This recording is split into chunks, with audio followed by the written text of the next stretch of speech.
വർഗീയ വിദ്വേഷ പ്രസംഗങ്ങൾ തുടരുന്ന SNDP general secretary Vellappally Natesan മന്ത്രിമാരുടെ നേതൃത്വത്തിൽ വീണ്ടും സ്വീകരണം. SNDP കൊച്ചി യൂണിയൻ സംഘടിപ്പിച്ച ആദരിക്കൽ ചടങ്ങിന്റെ ഉദ്ഘാടനം മന്ത്രി VN വാസവനായിരുന്നു ഉദ്ഘാടനം ചെയ്തത്. മന്ത്രി P രാജീവിന്റെ പേരും പരിപാടിയുടെ നോട്ടീസിലുണ്ട്. അഭിപ്രായങ്ങൾ വ്യക്തമായും നിർഭയമായും പറയുന്ന നേതാവാണ് വെള്ളാപ്പള്ളിയെന്ന് VN വാസവൻ പ്രകീർത്തിച്ചു.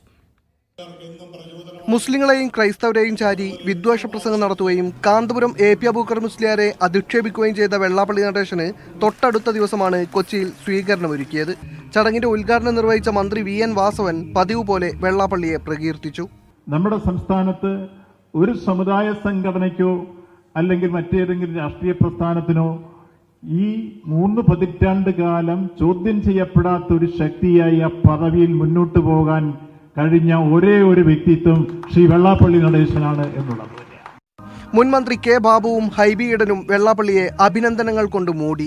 കഴിഞ്ഞ 30 കൊല്ലമായി ഏറ്റവും കൂടുതൽ ചർച്ച ചെയ്യപ്പെട്ട സമുദായ നേതാവ് ശ്രീ വെള്ളാപ്പള്ളി നടേശനാണ് എന്നുള്ള കാര്യത്തിൽ യാതൊരു സംശയവുമില്ല.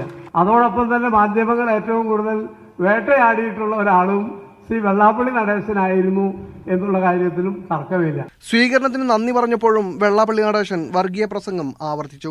ഏത് പരിഷ്കാരമുള്ള ഗവൺമെന്റ് വരുത്താൻ പോലും മതപണ്ഡിതന്മാരെ മുസ്ലിങ്ങളെ മതപണ്ഡിതന്മാരെ കാന്തപുരം ഉൾപ്പെടെയുള്ളവർ ഇടപെടുകയാണ്. സ്കൂൾ പരിഷ്കാരം വരുത്താൻ, സമയമാറ്റം വരുത്താൻ, എന്ത് പറഞ്ഞാലും നല്ല നല്ല കാര്യങ്ങൾ ചെയ്യാൻ ഗവൺമെന്റ് ശ്രമിക്കുമ്പോഴെല്ലാം മതത്തിന്റെ പേരിൽ പറഞ്ഞുകൊണ്ട് മതത്തിന്റെ ആളുകൾ അതിൽ ഇടപെടുകയാണ്. മീഡിയ 1 കൊച്ചി.